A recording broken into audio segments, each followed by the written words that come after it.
안녕하세요. 조리기능사 필기 1주 끝장의 저자 이윤아입니다.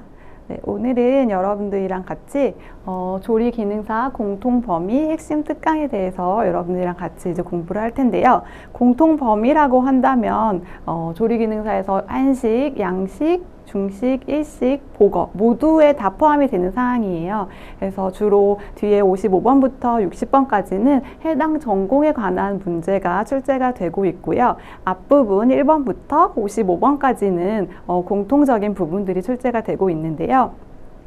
제가 여러 명의 이제 그 강의를 하다 보면은 항상 많이 듣는 이야기가 있어요. 그래서 주로 책으로만 보면 이해가 안 된다. 뭐 책으로만 보면 잘 안 외워진다 라고 이제 학생들이 많이 이야기를 하세요. 그래서 오늘 강의를 준비를 했습니다. 오늘부터 제가 여러분들이랑 같이 조리기능사 필기에 나오는 문제 위주로 핵심 문제 위주로 여러분들을 이해를 돕고요. 외우기 좀 쉽게 설명을 해드리도록 하겠습니다. 네, 저는 좀 다르게 총 5강의로 이렇게 구성을 했어요. 그래서 주로 첫 번째는 위생, 두 번째로는 많이 출제가 되고 있는 질병, 그 다음에 세 번째로는 식품과 영양학, 그 다음에 안전 및 공중보건, 그 다음에 네 번째로는 식품학 및 영양학, 다섯 번째로 조리과학 및 이제 구매 관련해서 여러분들이랑 같이 공부를 해보도록 하겠습니다. 저도 공부를 할 때 외우는 거를 굉장히 싫어했어요. 외우는 걸 많은 걸 좋아하지 않기 때문에 여러분들을 잘 이해를 시켜드리려고 이 자리에 섰거든요. 그래서 제가 잘 이해를 한다면 굳이 외우지 않아도 쉽게 풀리는 문제들이 많이 있어요. 그래서 그것들 위주로 여러분들이랑 같이 공부를 해보도록 하겠습니다. 네, 시작하겠습니다. 네, 오늘 첫 번째 강의는 바로 위생입니다. 위생 정말 중요하죠. 식품위생이라고 하면 조리기능사에서 꼭 빠져서는 안 되는 가장 중요한 파트라고 할 수가 있겠습니다. 실제도 문제도 굉장히 많이 출제가 되고 있는데요.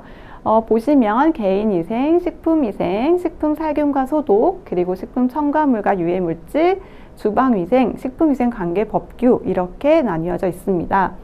개인위생 부분은 이번에 개정이 되면서 처음 들어온 부분이죠. 그래서 이 부분은 사실 좀 상식적인 문제들이 많고 시험의 출제 빈도도 높지 않기 때문에 그렇게 어렵지 않게 여러분들이 공부를 하실 수가 있으실 겁니다.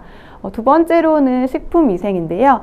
식품위생은 주로 미생물과 관련해서 여러분들이 공부를 해주셔야 됩니다. 그래서 여기서는 조금 헷갈리시는 문제들이 있을 수가 있어요. 그래서 이 부분들을 좀 잘 살펴보시고 그 문제 위주로 여러분들이랑 같이 함께 저랑 풀어보시면 헷갈리지 않게 여러분들이 잘 풀 수가 있을 겁니다. 그 다음에 식품 살균과 소독인데 이 부분에서는 여러분들이 이제 식품 살균의 종류, 그 다음에 소독제의 종류 이것들에 대해서 공부를 하시게 될 거고요. 그 다음에 네 번째로는 식품 첨가물과 유해 물질인데요.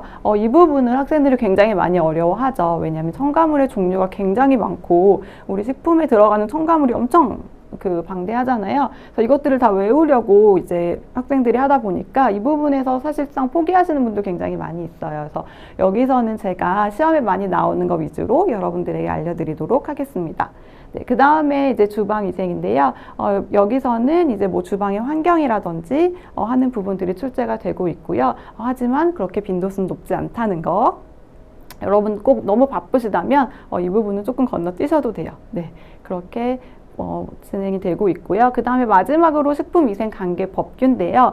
이 부분은 반드시 출제가 되는 부분이죠. 근데 하지만 이 부분도 법이다 보니까 양이 굉장히 많이 있어요. 그래서 여기도 여러분들이 많이 어려워하시는 부분 중에 하나인데 사실 식품위생관계 법규는 문제를 많이 풀어볼 수밖에 없거든요. 그래서 문제를 좀 풀어보시다 보면 여러분들이 나오는 문제가 계속 좀 반복이 되고 있구나 이걸 좀 느끼실 수가 있으실 거예요. 그래서 그렇게 좀 나오는 것들 위주로 제가 한번 식품위생관계법규는 여러분들이랑 같이 공부를 해보도록 하겠습니다.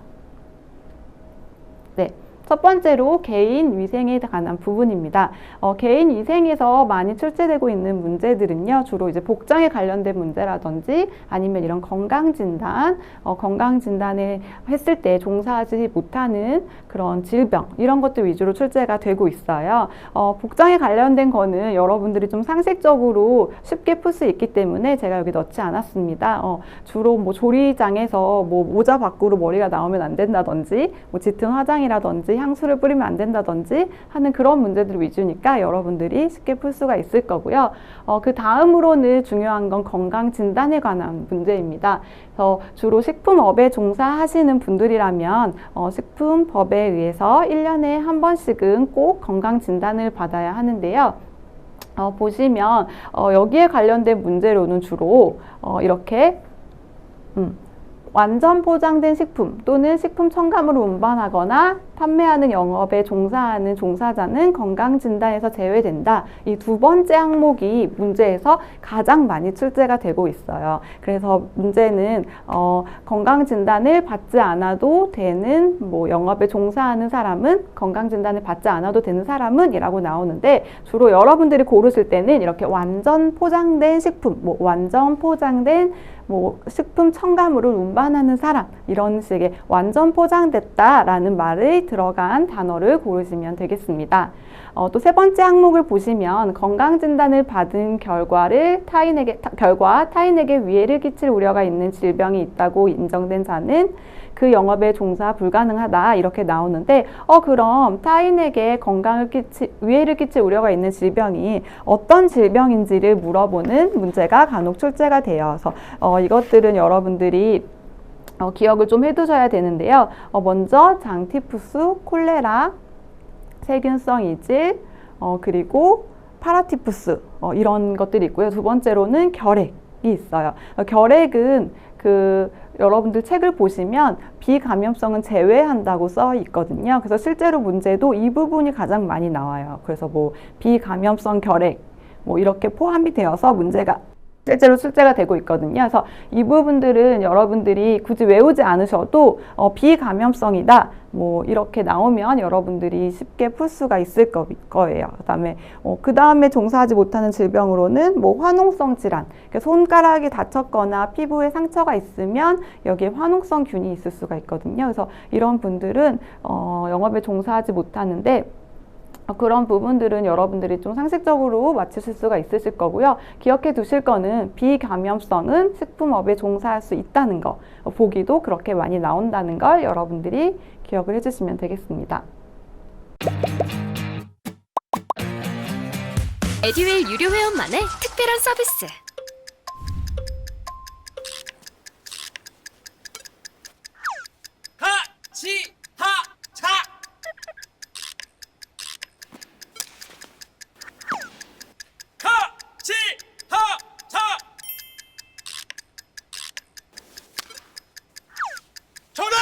같이 하자 친구야. 에듀윌 유료 회원.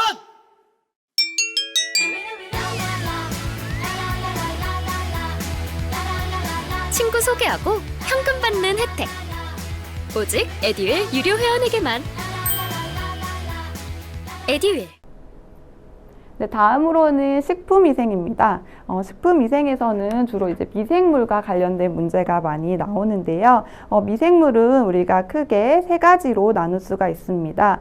그래서 주로 유용한 미생물이라고 해서 발효에 관련된 미생물들이 있고요. 두 번째로는 병원성 미생물이라고 해서 사람에게 질병을 일으키는 미생물들이 있죠. 네, 그 다음에는 부패 미생물들이라고 해서 식품의 부패라든지 변질을 이렇게 유도하는 미생물들이 있어요. 그래서 그런 것과 관련해서 이제 문제에 출제가 되고 있습니다.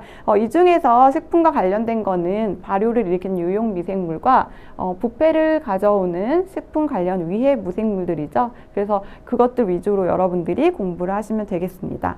일단 중요한 것들을 보시면 식품 관련 미생물들에 관해서 주로 물어보는 거는 식품의 그 미생물의 수분 활성도에 관한 문제예요. 그래서 수분 활성도가 가장 많이 필요로 하는 미생물은 수분 활성도가 가장 적게 필요로 하는 미생물은 이런 식으로 질문이 나와서 출제가 됩니다. 그래서 여러분들이 보시면 여기 이제 수분 활성도가 나오는데요. 수분 활성도가 가장 많이 필요로 하는 건 세균이에요. 그래서 여러분들이 세균 여러분 기억해 보시면 약간 이렇게 촉촉하고 항상 이런 습한 곳에 세균들이 이렇게 자라고 있잖아요. 그래서 그런 것들을 기억을 하시면 됩니다. 두 번째로는 이제 효모예요. 효모는 여러분들 이제 제과 제빵 같은 것들, 빵 같은 것들 만들 때 우리가 사용을 하게 되는데 그때 항상 물을 첨가해야 되잖아요. 그래서 효모도 물이 꼭 필요로 하는구나. 이제 여러분들이 기억을 하시면 수분 활성도가 조금 높은 그런 균 중에 하나구나 라고 기억을 하실 수가 있을 겁니다.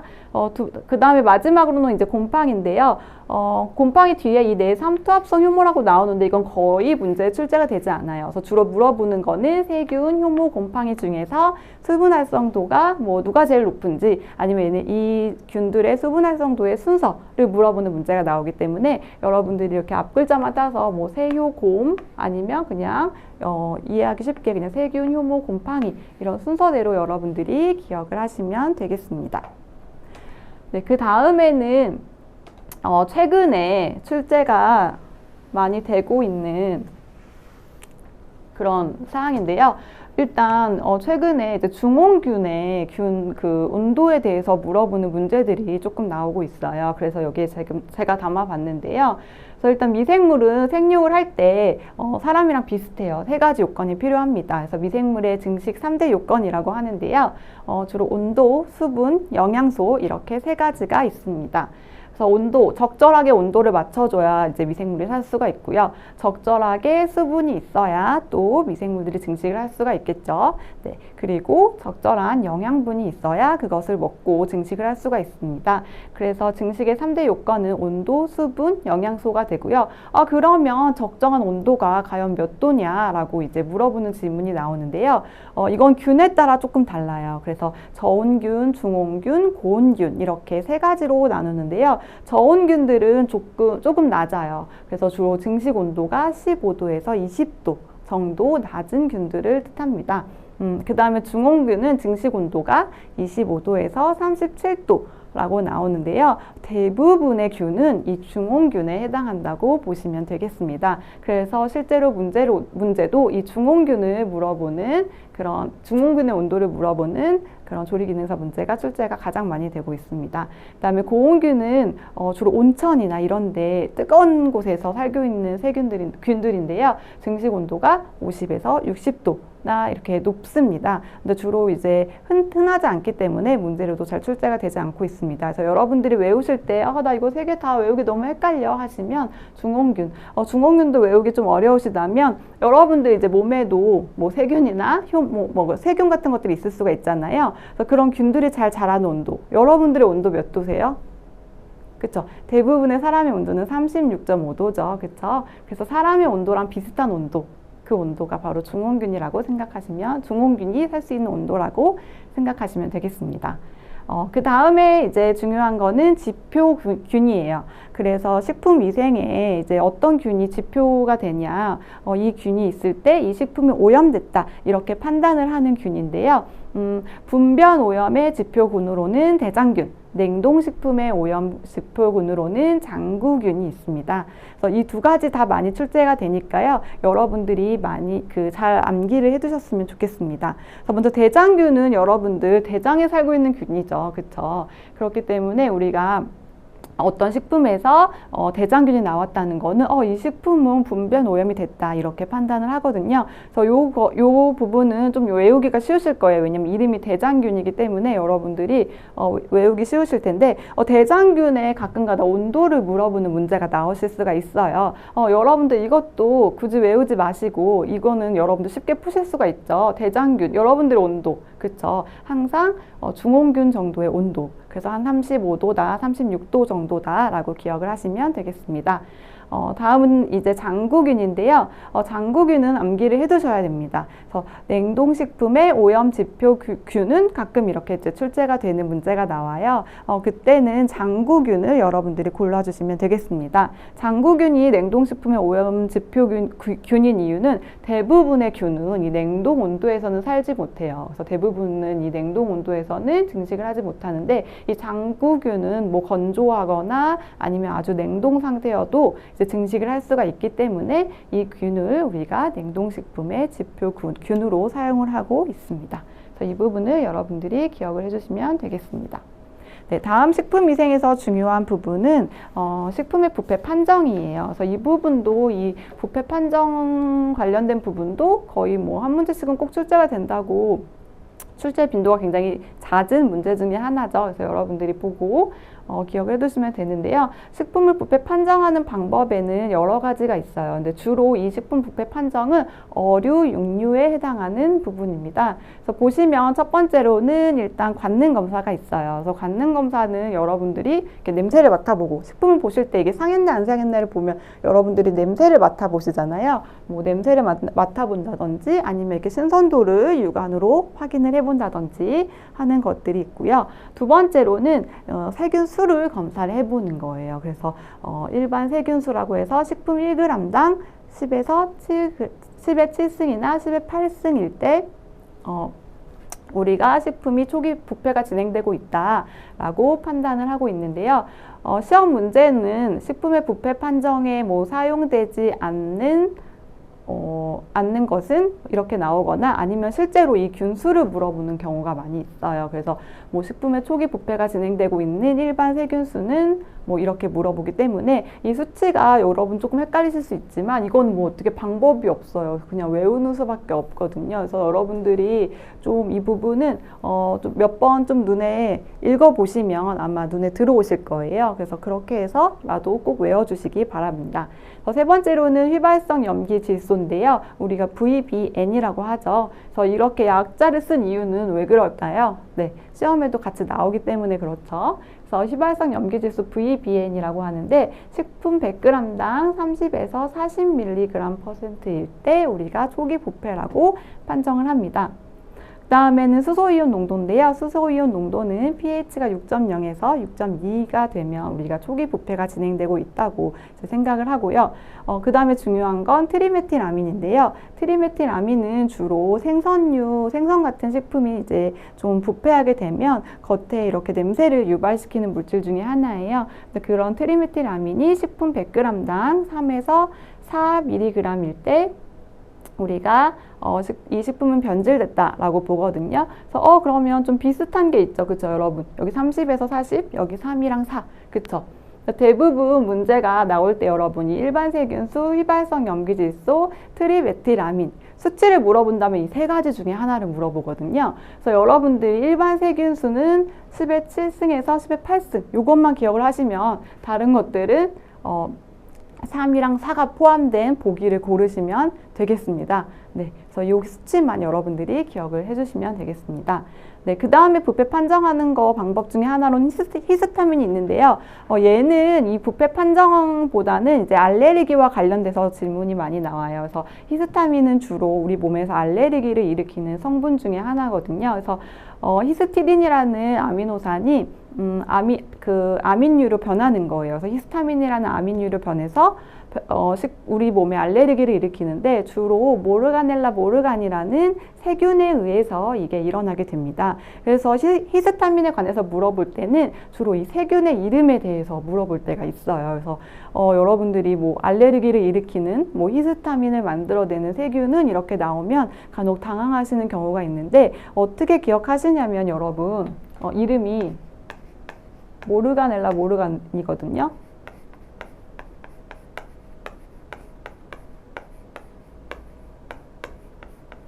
기억을 하실 때 여러분 알레르기가 난다고 생각을 해보세요. 대부분 뭘 먹고 이렇게 알레르기가 나는데 여러분들 원인을 딱 아는 경우도 있지만 모르는 경우도 대부분이세요. 그래서 나 피부에 뭐가 났어. 나 알레르기인가 봐. 그래서 왜 했을 때 잘 모르겠어 라고 하는 경우가 많이 있잖아요. 그래서 알레르기 원인은 모르는 경우가 많다 라고 기억을 해두시면 되겠습니다. 그래서 이름이 모르가넬라 모르간이다 라고 해서 알레르기를 일으키는 균은 모르가넬라 모르간이다 라고 여러분들이 기억을 해서 이제 같이 외워주시면 되겠습니다.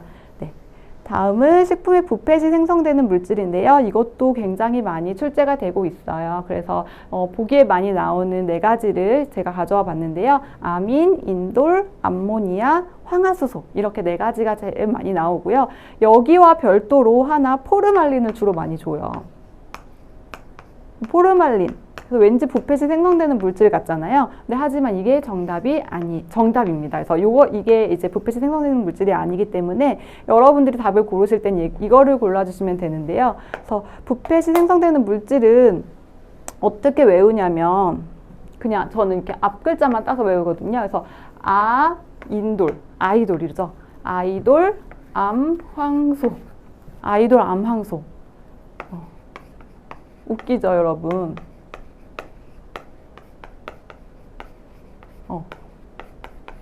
지금 막 이렇게 억지 같다고 생각하실 수 있는데 이게 정말 마법처럼 시험장에 가면 기억이 나요, 여러분. 그래서 이렇게 해서라도 여러분들이 꼭 기억을 해서 이 문제 굉장히 많이 출제가 되니까 놓치지 말고 꼭 맞추셨으면 좋겠습니다. 네.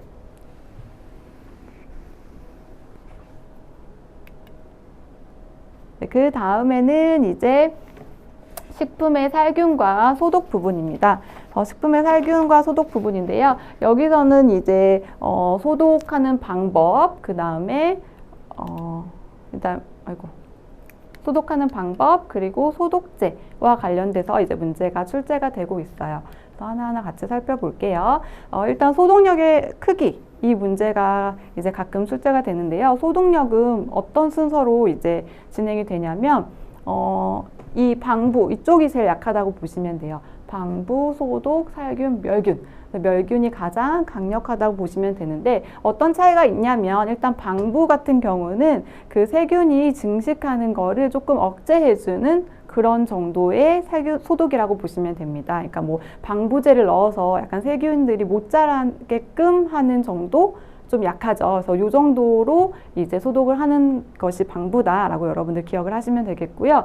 소독 같은 경우는 여기보다 조금 더해서 세균의 증식을 억제하고 플러스 일부의 세균들을 사멸시키는 효과가 있다. 이 정도의 소독의 크기가 바로 소독이라고 할 수가 있겠습니다. 네, 그 다음에 살균인데요. 살균 같은 경우는 아예 세균들을 모두 사멸시키는 정도예요. 그래서 이거는 굉장히 좀 강력한 그래도 소독 살균 중에 하나인데요. 이거는 그렇지만 이 세균들이 만들어내는 포자, 우리가 아포라고 하죠. 이것까지는 없애지는 못해요. 그래서 이것까지 없애면 이게 바로 멸균이라고 해서 완전히 무균 상태, 균이 완전히 없는 상태가 되는 가장 강력한 소독이라고 할 수가 있겠습니다. 그래서 여러분들 소독력의 크기를 가끔 물어볼 때가 있는데요. 소독력의 크기는 이렇게 진행된다는 거를 기억을 해주시면 되겠습니다. 그럼 소독 방법들을 좀 하나하나 같이 살펴볼게요. 소독 방법에는 우리가 비가열적 방법이랑 가열을 통한 가열적 방법 이렇게 2가지로 나눌 수가 있습니다. 비가열적 방법은 일반적으로 햇빛에 이렇게 하는 일광소독, 그 다음에 여과하는 여과소독, 자외선법, 방사선법 이렇게 나눌 수가 있어요. 여기서 중요한 거는 이 방사선법이에요. 그래서 이 방사선법이 이제 가끔 시험에 물어볼 때가 있습니다. 이 자외선법도 중요한데요. 이 자외선과 관련돼서는 뒤에 따로 공중보건 부분에서 더 많이 출제가 되고 있고요. 여기 소독 부분에서는 이 방사선법이 가장 중요한데요. 이 방사선법은 주로 어디에 쓰는지 대상.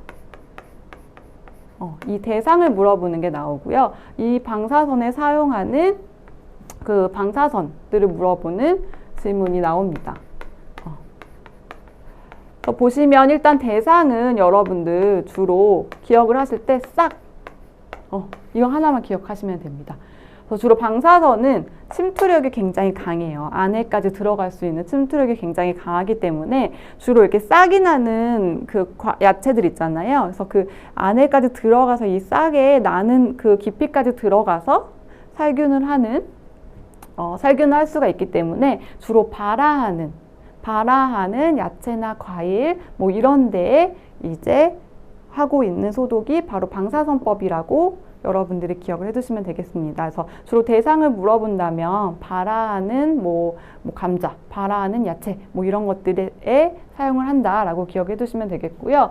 우리가 사용을 할 때 방사선에 사용을 하는 선은 이렇게 물어보게 되거든요. 그래서 여기 사용하는 거는 세슘이랑 코발트예요.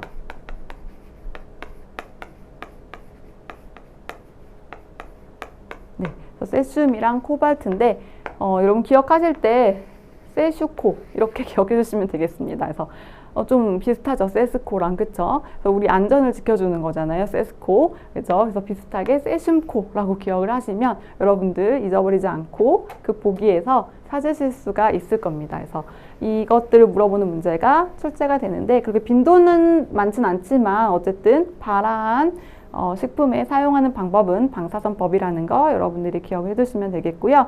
다음은 가열적 방법입니다. 가열하는 방법 중에서는 다시 두 가지로 나눌 수가 있는데요. 물을 사용하는 습열법이랑 물을 사용하지 않는 건열법 이렇게 두 가지로 나눌 수가 있습니다. 그래서 보시면 습열법에는 열탕소독 우리가 일반적으로 굉장히 많이 쓰는 방법이죠. 그래서 열탕소독법이 있고요. 그 다음에 고압증기멸균, 그 다음에 간헐멸균법이 있습니다. 그래서 고압증기 멸균 같은 경우에는 이제 오토클레이브라고 해서 이런 기구에 넣어가지고 그 멸균을 시키는 방법인데요.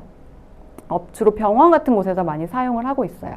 그래서 그런 방법이 있고 간헐멸균 같은 경우는 이렇게 100도씨로 우리가 한 30분 정도 끓이고 나서 놔뒀다가 또 100도씨로 그 다음날 30분 정도 끓이고 이제 놔뒀다가 또 그 다음날 100도씨로 30분 정도 끓이고 놔두고 이렇게 한 3일 정도를 반복을 합니다. 그렇게 되면 살균 효과가 굉장히 좋아지거든요. 왜냐하면 얘네들이 100도씨에서 끓이고 이제 살균이 된 상태로 이제 나오게 되면 그 다음에 이제 포자 같은 것들이 발화하기 시작하는데 그 다음에 또 이거를 살균을 하고 그 다음에 또 살균을 하게 돼가지고 이렇게 3일을 거치게 되면 이거는 멸균 단계까지 갈 수 있어요. 포자까지 이제 소독이 될 수가 있거든요. 사멸을 시킬 수가 있거든요. 그렇기 때문에 이 부분은 여러분들이 포자까지 가능하다. 끓이는 소독으로 포자까지 가능한 그런 소독법으로 기억을 해두시면 되겠습니다. 다음엔 건열법인데요. 건열법은 다 태우는 소각법이 있고요. 그 다음에 화염멸균법이 있고요. 건열멸균법, 그 다음에 고온 장시간 살균법, 저온살균법, 고온 단시간 살균법, 초고온 순간 살균법이 있습니다. 그래서 이 부분은 이제 여러분들 출제가 될 때 주로 미생물의 아포까지 사멸 가능한 살균법은 이렇게 나와요. 여러분들 이건 좀 찾으시기가 쉬우실 텐데 아포까지 살균이 가능한 건 제가 뭐라고 했어요? 멸균이라고 했죠. 실제로 문제에서도 여러분들 멸균이 들어간 걸 찾아주시면 됩니다. 여기 멸균, 여기도 멸균 있죠? 여기 화염멸균, 건열멸균 이렇게 네 가지가 바로 아포까지 사멸시킬 수 있는 소독 방법 중에 하나인데요. 그래서 이렇게 멸균이 들어간 것들을 여러분들이 골라서 찾아주시면 되겠습니다. 그 다음에 여기 살균 방법이랑 관련해서 문제가 출제되는 게 바로 우유 살균법이에요. 그래서 우유에 사용할 수 있는 살균법은 이렇게 나와요. 그래서 우유에 사용할 수 있는 살균법은 해서 여러분들이 고르는 문제가 나오는데 주로 저온 살균법, 그 다음에 고온 살균법, 그 다음에 초고온 살균법이 있어요. 여기 플러스 시간까지 여러분들이 기억을 해주셔야 되는데요. 저온이면 여러분 얼마큼 해야 될까요? 길게 해야 되겠죠. 그죠? 그래서 저온 장시간 살균법, 그 다음에 고온 단시간이죠. 온도가 높으면 조금만 해도 되겠죠. 그죠? 고온 단시간 살균법. 그 다음에 초고온에서는요, 여러분. 초고온은 정말 높은 온도니까 순간만 하면 되겠죠. 초고온 순간 살균법. 이렇게 세 가지가 우리가 우유에 사용할 수 있는 소독법인데 이 우유에 사용할 수 있는 소독법은 이라는 그 문제로 가끔 출제가 돼요. 그래서 여기에다가 뭐 고온 장시간 살균법 이런 거 이렇게 넣어가지고 보기에 출제가 되고 있거든요. 그래서 고온 장시간 같은 경우는 여러분 우유에 사용을 하게 되면 우유에 이 고온으로 장시간 하게 되면 우유에 들어있는 좋은 영양분까지 다 파괴가 되기 때문에 우유에는 사용을 하지 않아요. 그래서 이제 이런 걸 보기에 나오시면 이런 것들을 골라주시면 됩니다. 그래서 이 세 가지 우유에 사용할 수 있다는 것까지 여러분들이 이 소독에서 기억을 해주시면 되겠습니다. 네, 다음은 소독제에 관련된 거예요. 네, 소독제. 우리가 약품을 써서도 소독을 하고 있잖아요. 그래서 그것들에 관련된 문제들인데요. 소독제는 소독제 구비 조건이 가끔 나옵니다. 그래서 소독제 구비 조건은 제가 한번 읽어볼게요. 먼저 살균력 및 침투력이 강해야 한다. 당연한 말이죠. 그쵸? 그 다음에 인체에 무해해야 한다는 거. 이것도 어떻게 보면 당연한 말이죠. 그쵸? 그 다음에 용해가 쉽고 안전해야 한다. 그 다음에 4번 불식성, 표백성이 없어야 한다. 5번 경제적이며 사용법이 용이해야 한다. 여기까지인데요. 여기서 여러분들이 기억을 해주셔야 될 거는 이 4번입니다. 그래서 여기가 바로 보기에 가장 많이 출제가 되고 있습니다. 그래서 주로 문제는 뭐 표백성이 있어야 한다. 뭐 이렇게 나옵니다. 그래서 왠지 표백이 이제 돼야 될 것 같기도 하잖아요. 소독이라고 생각하면 여러분, 그쵸? 근데 아니라는 거, 표백성이 없어야 된다는 거 여러분들이 기억을 해두시면 문제를 쉽게 풀 수가 있을 겁니다.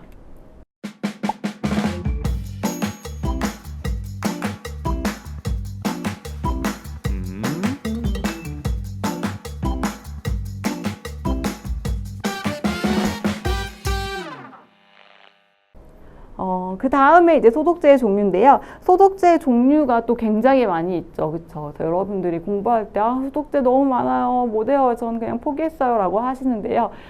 문제 나오는 것만 외우시면 되겠습니다. 그래서 제가 문제에 나오는 거 위주로 가지고 왔는데요. 일단 소독제 종류 중에서 많이 물어보는 게, 수돗물이나 뭐 과일, 채소, 이렇게 음용수 같은 먹는 거에 소독이 가능한 거 어떤 거 있는지 이렇게 물어보는 게 나와요.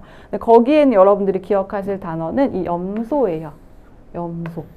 이 염소가 들어가면 우리가 먹을 수 있다. 먹을 수 있는 것에 소독하는 거는 염소다 라고 기억하시면 됩니다, 여러분. 염소는 동물 염소도 먹을 수 있죠. 그쵸? 그렇게 연관해서 기억해 두시면 되겠는데요. 일단 수돗물이나 과일, 채소, 음용수 같은 것들에 소독이 가능하다라는 거, 먹는 거 위주로 소독이 가능하다라는 거 기억해 두시면 되겠는데요. 약간 헷갈릴 수 있는 게 바로 여기예요. 그래서 과일의 세척, 조리기구 소독에 가능한 거는 이제 역성 비누예요. 이것도 최근에 문제가 한번 출제가 됐는데요. 여기서 사람들이 염소가 나오면 먹을 수 있는 거니까 과일, 그럼 염소라고 고를 수가 있어요. 그런데 안 되는 이유는 뭐냐면 바로 조리기구 때문에 그래요. 염소는 금속 부식성을 가지고 있어요. 그래서 먹는 거에는 소독이 가능하지만 이런 조리기구 같은 거에는 적합하지 않거든요. 그래서 문제에 여러분 조리기구가 들어간다면 이제 역성 비누다라고 골라주시면 되고요. 뭐 주로 수돗물, 과일, 채소 이렇게 먹는 거 위주로만 나온다면 염소다라고 여러분들 기억해 주시면 되겠습니다. 주로 염소라고 나올 수도 있고 차, 염소산, 나트륨 이렇게 나올 수도 있는데 이제 둘 중에 염소가 들어간 거 아무거나 여러분들이 골라주시면 되겠습니다. 그 다음에 중요한 건 석탄산입니다. 석탄산은 왜 중요하냐면요. 페놀로 이루어져 있어서 얘를 가지고 소독력에 이제 얼마큼 이게 소독이 잘 되는지 이 소독력을 나타내는 기준이 되는 물질이 바로 석탄산입니다. 그래서 주로 소독력의 기준을 나타내는 소독제는 소독력의 기준을 나타내는 물질은? 라고 물어보는데 그럴 때 석탄산이다 라고 여러분들이 기억을 해두시면 되겠습니다. 또 이제 한 가지 여러분들이 기억을 하실 거는 소독제에서 손소독에 사용 가능한 소독제는? 하고 가끔 아주 물어볼 때가 있어요. 그럴 때 손소독에 사용 가능한 것은 이 네 가지 여러분들이 기억을 해주시면 됩니다. 그래서 역성 비누, 그 다음에 스몽수, 그 그다음에 크레졸, 그다음에 알코올 이렇게 기억을 해주시면 되는데요. 역성 비누는 여러분들 손 많이 씻으시잖아요. 그런 액체 비누라고 생각을 하시면 되고요. 에틸 알코올은 여러분 알코올로 많이 손 소독하시죠, 그렇죠? 그래서 여러분들 기억을 하시기 쉬우실 텐데 이 승홍수랑 크레졸은 별도로 외워주셔야 돼요. 이건 따로 방법이 없기 때문에 여러분들이 이거는 두 가지는 추가해서 손 소독에 사용이 가능하다라고 기억을 해두시면 되겠습니다.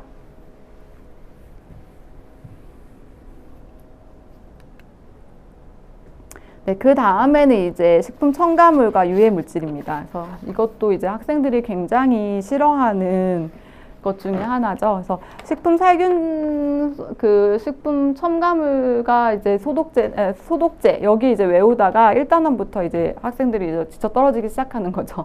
하기 싫다면서 막, 그쵸? 하지만 이제 여기도 나오는 것 위주로만 여러분들이 기억을 해주시면 됩니다. 그래서 주로 제일 중요한 거는 보존료예요. 여러분, 보존료. 그래서 보존료가 있는데 보존료 같은 경우는 우리가 미생물의 발육을 억제하고 신선도를 유지할 때 주로 사용을 하는 거죠. 근데 최근에 나온 문제는 이렇게 나왔어요. 곰팡이의 억제 효과가 좋은 좋고 식품을 그래서 잘 유지할 수 있게 하는 첨가물은 이렇게 나왔어요. 그럼 왠지 이제 여러분 주제에 곰팡이를 억제하는 거라고 이렇게 막 찾게 되잖아요. 근데 그렇게 찾지 마시고 보기에 딱 보시면 곰팡이라는 말에 우리가 포커스를 맞지 마시고 식품을 장기간 보관할 수 있고 식품을 이제 미생물의 발육을 억제할 수 있다. 그냥 보존료를 찾으면 되는구나 라고 기억을 하셔서 이 보존료의 종류를 찾으시면 되겠습니다. 그럼 보존료의 종류를 외워야겠죠. 그쵸? 보존료는 뭐가 있냐면 먼저 버터 같은 데 사용하는 데이드로초산이 있어요.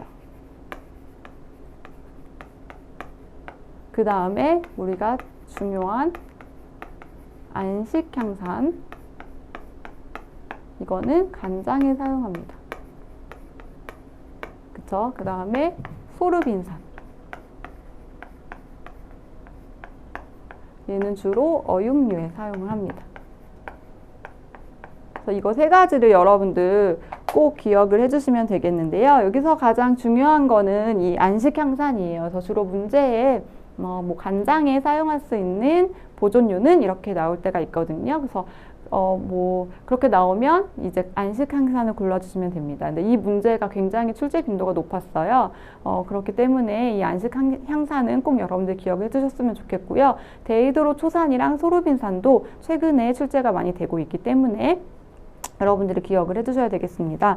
최근에 출제가 된 문제 중에 아까 그 곰팡이 문제 정답은 소르빈산이었어요. 그래서 이것도 꼭 여러분 같이 기억을 해두시면 좋겠습니다. 네, 그 다음에 중요한 거는 이제 발색제예요. 그래서 발색제는 주로 어떤 건지를 물어보게 되는데요. 발색제는 주로 우리가 이 발색제 자체에는 색이 없지만 식품에 들어가서 그 식품의 성분이랑 만나면 예쁜 색깔을 나타내는 것들을 우리가 발색제라고 하거든요. 그래서 이 발색제에서는 여러분들이 기억하실 단어는 질산이에요.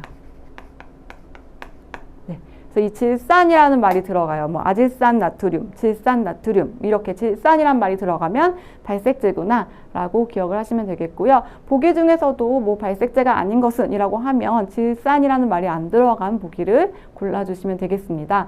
하지만 이 발색제는 이 종류를 물어보는 질문보다는 이 발색제가 어떤 건지를 물어보는 게 더 많이 나와요.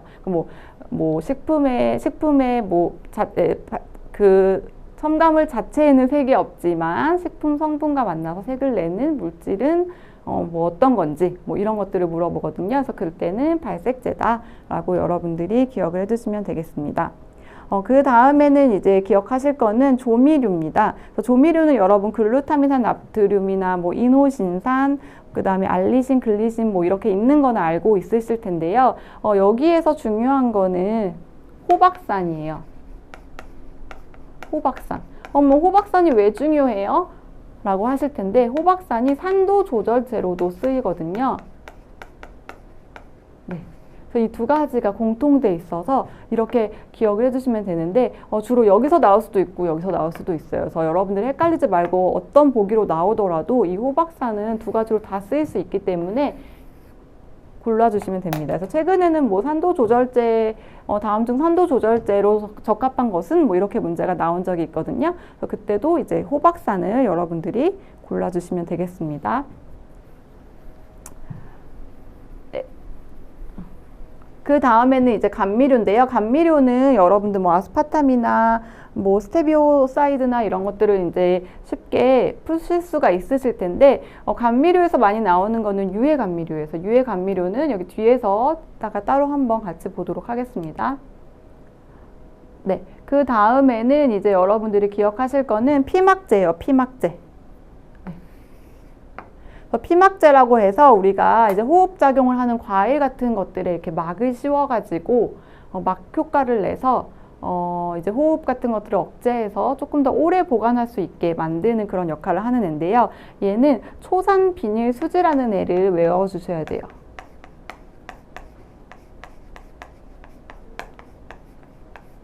그쵸. 그래서 초산 비닐 수지가 있다.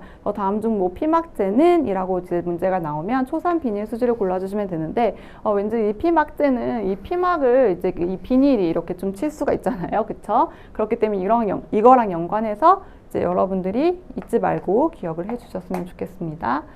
네.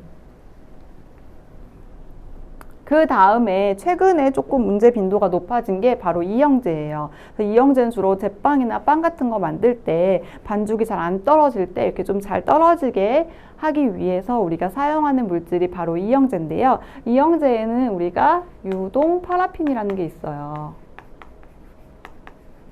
그래서 이 이영제에 관해서도 물어볼 때 이 유동 파라핀을 고르는 문제가 나오는데, 이것도 여러분들이 좀 헷갈리시는 경우가 많이 있거든요. 그래서 이거는 그냥 이영제, 이렇게 좀 떨어져야 된다, 잘 이동해야 된다 라고 해서 이제 좀 유동적인 애가 있어야 된다, 그렇게 생각을 하셔가지고 유동 파라핀이다 라고 여러분들이 기억을 해두시면 되겠습니다. 그 다음에는 이제 중요한 건 소포제인데요. 소포제로 관련해서는 규소수지가 제일 많이 나와요. 그래서 이 부분은 이제 소포제는 거품이 생기는 거를 좀 우리가 이 첨가물 넣었을 때 거품이 생기는 걸 방지해주거나 억제해주는 효과를 내주는 게 바로 소포제인데요. 이거는 규소수지가 있다라고 해서 이제 이거는 소포제다라고 해서 여러분들 암기를 해주시면 되겠습니다. 네. 그래서 첨가물이 굉장히 종류가 많고 이름도 좀 헷갈려서 여러분들이 공부하기 쉽지가 않으신데요. 제가 지금 말씀드린 거 위주로만 여러분들 암기를 하셔도 대부분의 첨가물에서 나오는 문제들은 맞추실 수가 있을 겁니다. 네. 그 다음에 아까 전에 말씀드렸듯이 유해한 거, 첨가물 중에서도 사용이 금지된 것들이 가끔 이제 보기에 골라서 나올 수가 있어요. 보기에 섞여서. 다음 중 보존료 중에서 뭐 사용이 안 되는 것은, 뭐 금지된 것은 이런 것들로 나올 수가 있는데, 그래서 이 세 가지는 꼭 여러분들이 알아두셔야 돼요. 그래서 유해한 금지 첨가물 중에서는 유해 보존료, 유해 감미료, 유해 착색료가 있는데요. 먼저 유해 보존료 중에서는 붕산, 승홍, 불소 화합물, 포름알데히드가 있어요.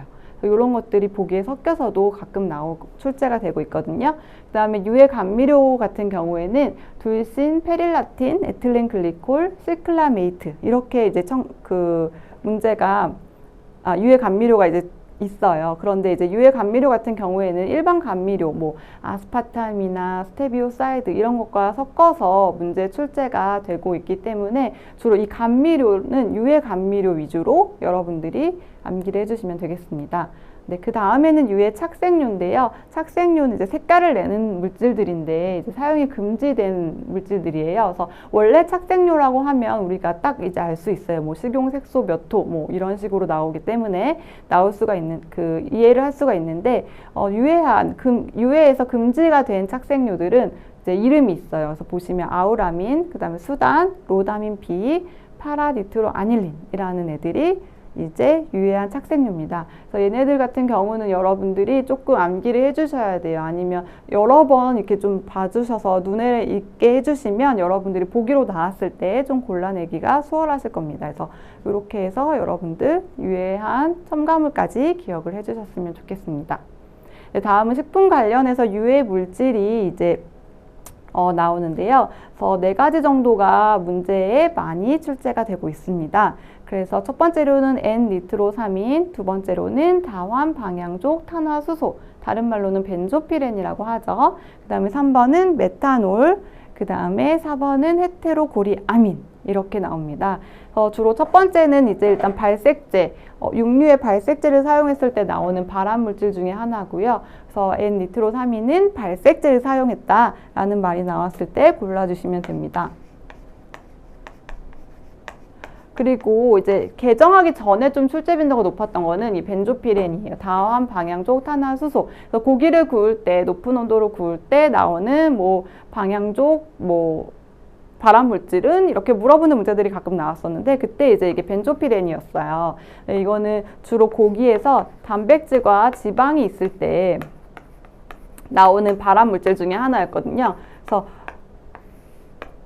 예전에는 이제 개정하기 전에는 얘가 출제 빈도가 조금 높았어요. 근데 요즘에는 뭐가 많이 나오냐면 요즘에는 이 4번 이 헤테로고리아민이 굉장히 많이 나오고 있어요. 그래서 요즘에 나오는 문제는 어떻게 나오냐면 똑같이 고기류를 오랜 시간 고온으로 장시간 가열했을 때 나오는 발암 물질인데 뭐 아미노산이 변화한 거다. 보기 중에서 뭐 돌연 변이성 물질을 포함을 한다. 뭐 이런 말들이 나와요. 그래서 그런 말들이 나오면 헤테로고리아민이라고 생각하시면 되는데요. 이 아민이라는 말이 우리 아미노산이랑 굉장히 연관이 있거든요. 그래서 이 헤테로고리아민도 똑같이 단백질류인 고기를 고온에서 가열했을 때 나타나는데 얘는 주로 아미노산이 이제 변해서 생기는 발암물질이다 라고 여러분들이 기억을 해주시면 되겠습니다. 그래서 주로 저런 아미노산, 뭐 단백질류, 돌연 변이성 물질을 포함한다 뭐 이런 말들이 나오면 헤테로고리아민에 관한 문제구나 라고 기억을 해주시면 되겠습니다. 네, 그 다음에 3번 메탄올인데요. 메탄올도 심심치 않게 출제가 되고 있죠. 메탄올은 여러분 알고 있으신 분들 많이 계실 텐데요. 메탄올은 같은 경우는 증상과 관련해서 많이 나와요. 그래서 증상은 시신경염증,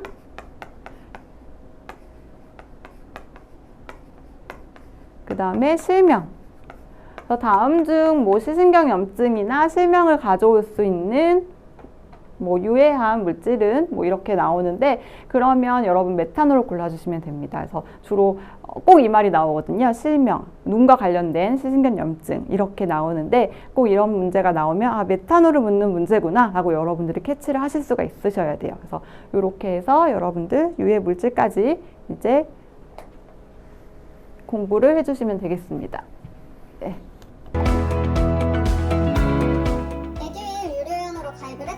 친구 추천 이벤트가 있더라고요. 그래서 주변에 아는 사람들한테 추천을 다 해줬어요. 근데 친구들이 결제할 때마다 10만원씩 받았거든요. 그래서 한 지금까지 받은 게 200만원 가까이 되는 것 같아요. 네, 다음은 주방위생입니다. 그래서 주방위생은 좀 간단한 편이에요. 그래서 그리고 출제 빈도가 그렇게 많이 높진 않기 때문에 여러분들이 그냥 쉽게 이해하고 넘어가시면 되는데요. 주방위생에서 많이 나오는 건 딱 2가지예요. 이 해썹이라고 해서 식품안전관리기준, 그 다음에 교차오염에 대해서 물어보는 문제가 나옵니다. 근데 그 해썹 같은 경우에는 주로 대상 식품, 이걸 묻는 문제가 나오고요. 아니면 준비 단계나 수행 단계에 관해서 물어보는 문제가 나옵니다. 근데 수행 단계도 너무 많고 준비 단계도 너무 많아요. 이거 다 외워야 돼요? 라고 생각하실 수 있지만 다 외우지 않으셔도 돼요. 왜냐하면 주로 물어본다면 이 단계에 대해서 물어본다면 주로 첫 번째 단계를 가장 많이 물어보거든요. 그렇기 때문에 여러분들은 이 원칙 1, 절차 1 이렇게 첫 번째만 여러분들 기억을 해두시면 됩니다. 먼저 준비 단계를 볼까요? 준비 단계에서 보시면 첫 번째는 뭐 해야겠어요? 준비를 하려면 첫 번째로 그쵸? 팀을 짜야 되죠. 그래서 준비의 첫 번째는 해썹 팀을 구성한다는 거. 여러분 이걸 기억해 주시면 되고요. 그다음에 수행 본격적으로 들어가는 거예요. 본격적으로 이제 해썹을 진행을 하는 건데 진행을 할 때 제일 먼저 하는 거는 어떤 게 위험한지 위의 요소를 분석을 하는 겁니다. 그래서 이 2가지를 여러분들이 기억을 해두시면 되겠습니다. 그래서 첫 번째 거 위주로 많이 나온다는 거. 아주 가끔 조금 문제가 달라지면 뭐 수행 단계가 아닌 것은 준비 단계가 아닌 것은 이렇게 물어볼 때가 있는데요. 그때도 여러분들 이거 다 외우지 마시고 그러니까 문제 빈도가 높지도 않을 뿐더러 대부분 뭐 제품의 설명서를 작성하고 제품의 용도를 확인하고 공정의 흐름도라든지 공정의 현장 확인 이렇게 좀 준비하는 단계는 딱 눈으로 여러분들이 확인을 하실 수가 있어요.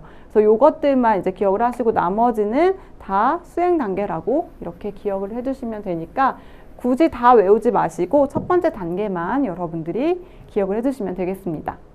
다음은 대상식품에 관한 문제들 출제가 된다고 했었죠. 그쵸? 여기서 많이 묻는 문제는 다음 중 해썹의 대상식품이 아닌 것은 이라는 문제가 나오는데요. 그때 대상식품이 아닌 것은 다류 및 커피류 이거 기억하시면 돼요, 여러분. 대부분의 식품이 다 대상식품이 되는데 식품위생법상에서 아니라고 포함된 거는 써있는 거는 딱 다류랑 커피류거든요. 그래서 요 류는 대상식품이 되지 않는다. 제외 대상이다 라고 여러분들 기억을 해주시면 되겠습니다. 네, 다음은 이제 여러분들이 가장 어려워하는 식품위생관계법규입니다. 그래서 그 책을 보시면 제가 식품위생관계법규에서 많이 출제되고 있는 문제 위주로 그 식품위생을 줄여서 요약을 조금 해놨어요.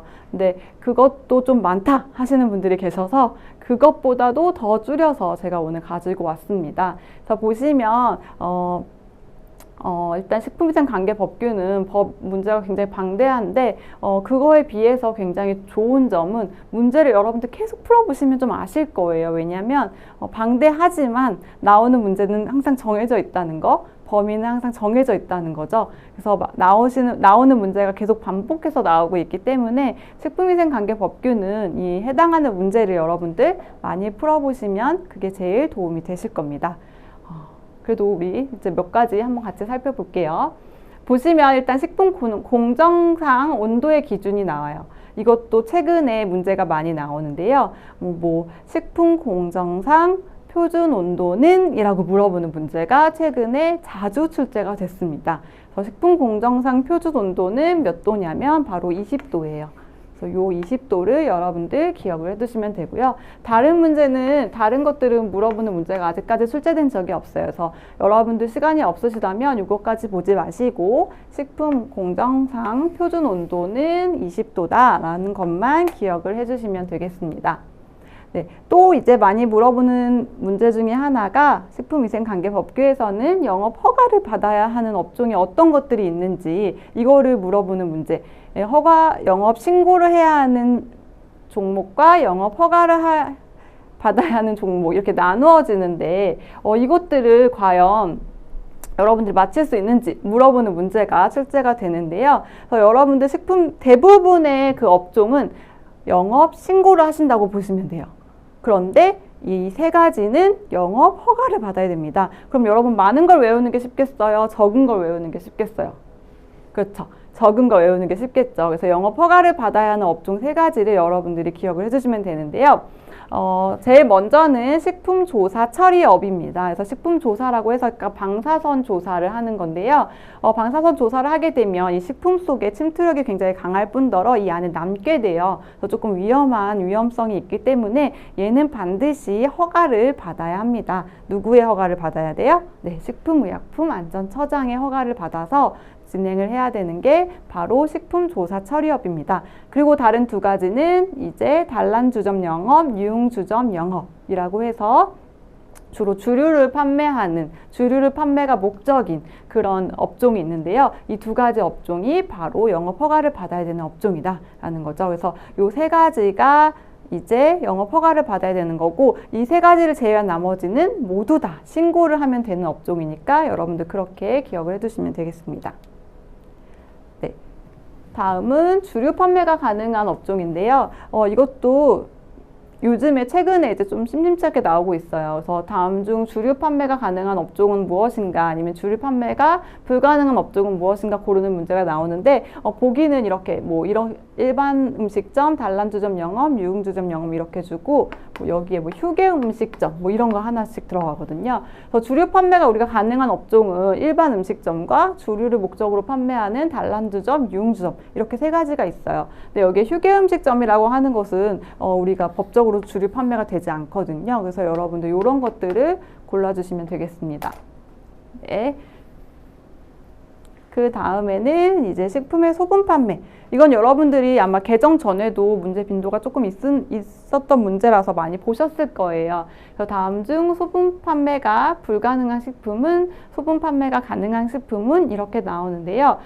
일단 먼저 식품법에 표시된 것 중에 식품 소분 판매가 불가능한 식품은 이렇게 5가지가 있어요.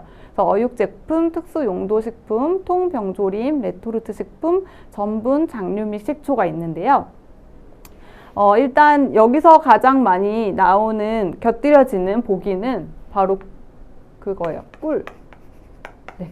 얘는 소분 판매가 가능하거든요. 그래서 여러분들 이것들과 이제 같이 뭐 꿀 이렇게 포함이 돼서 문제가 나와요. 그래서 여러분들이 식품 소분 판매가 가능한 식품은 이라고 이제 질문이 나오면 꿀이라고 골라주시면 되고, 간혹가다 식품 소분 판매가 불가능한 식품은 이라고 나오면 여러분들 이 중에서 이제 이걸 좀 암기를 하셨다가 이 중에서 골라주시면 되겠습니다.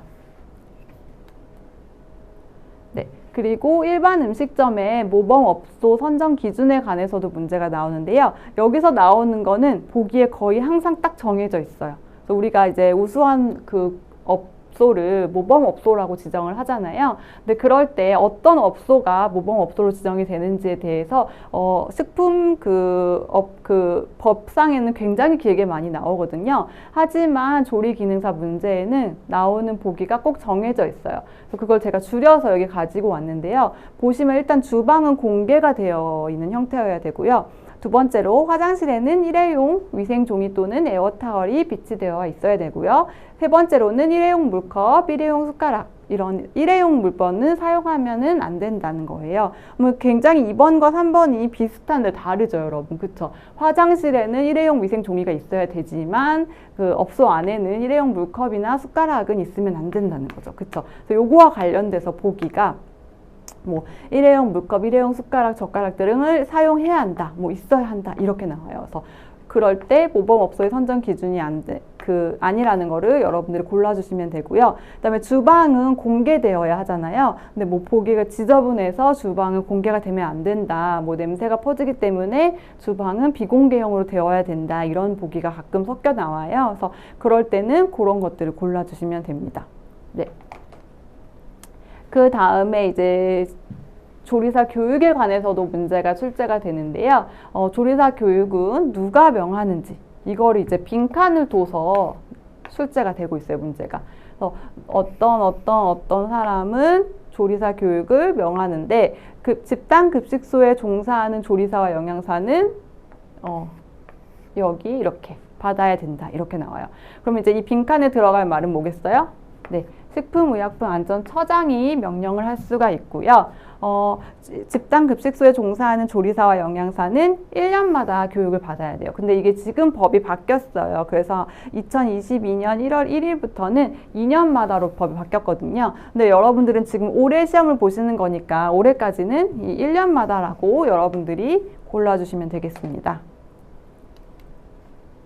네. 그리고 마지막으로 허위 과대 광고에 관한 문제도 많이 출제가 되고 있는데요. 여기도 항상 나오는 건 똑같아요. 그래서 주로 제조 방법에 관해서 연구하거나 발견한 사실로서 식품학, 영양학 등의 분야에서 공인된 사항의 표시 및 광고는 허위 광고로 보지 않는다. 이 말만 기억하시면 되는데요. 주로 허위 광고로 우리가 보는 거는 질병을 치료할 수 있다. 이 질병에 효과가 있다라는 말들이에요. 그래서 이런 것들을 사용하면 안 되는데 식품학, 영양학 등의 분야에서 공인된, 연구 분야에서 공인된 이런 표시는 허용이 된다는 거. 이거 기억을 해주시면 여러분도 쉽게 문제를 푸실 수가 있을 겁니다. 네, 그럼 같이 문제를 한번 실제로 풀어볼게요. 그래서 제가 최근에 나오는 문제들 위주로 가지고 왔거든요. 그래서 먼저 첫 번째 보시면 다음 중 영업을 하고자 할 때 허가를 받아야 하는 업종은 나오죠. 허가 뭐였어요? 3가지 있다고 했었죠. 그쵸? 식품조사업, 유흥업소, 단란주점. 그쵸? 그래서 여기 3번의 식품조사 처리업이 정답이 되겠습니다.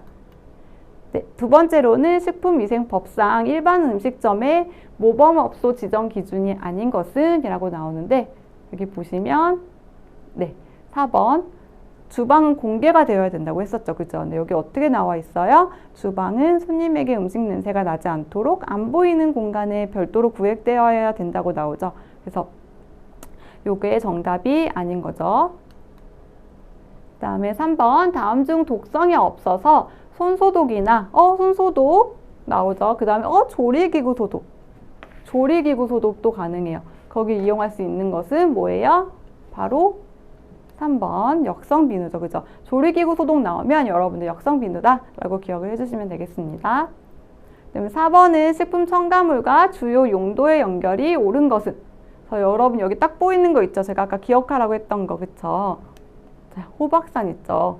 호박산은 산도 조절제로 쓰인다는 거, 산도 조절제랑 조미료로도 쓰였어요. 그쵸? 이 두 가지로 쓰이는 게 바로 호박산이라는 거. 호박산은 되게 심심치 않게 출제가 되고 있기 때문에 여러분들 꼭 기억을 해주시면 좋겠습니다. 네, 다섯 번째, 이것도 최근 문제예요. 헤테로코리 아민류에 대한 설명으로 옳지 못한 것은 이렇게 물어봐요. 1번, 돌연 변이성 물질을 포함한다고 했죠. 그쵸? 2번, 단백질류의 아미노산이 변화한 것이다. 그쵸? 아미노산이 변해서 만들어진 발암물질이 헤테로코리 아민류라고 했죠. 그쵸? 그 다음에 육류 등의 식품을 고온으로 가열할 때 생성이 된다. 맞죠? 4번, 변이원성 물질을 낮은 온도로 가열할 때 생성이 된다. 그쵸? 그 유해물질 중에서 낮은 온도가 들어간다는 말은 다 정답이 아니에요. 그죠? 뭐든지 고온으로 가열할 때 생성이 되거든요. 그래서 이게 4번이 정답이 되겠습니다.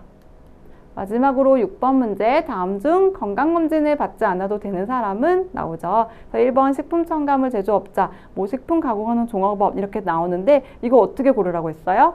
완전 포장된 이 말을 고르라고 했었죠. 그쵸? 그렇게 되면 몇 번이에요? 네, 3번 완전 포장된 식품을 운반하는 업자다. 그래서 이렇게 정답이 되겠습니다. 네, 감사합니다.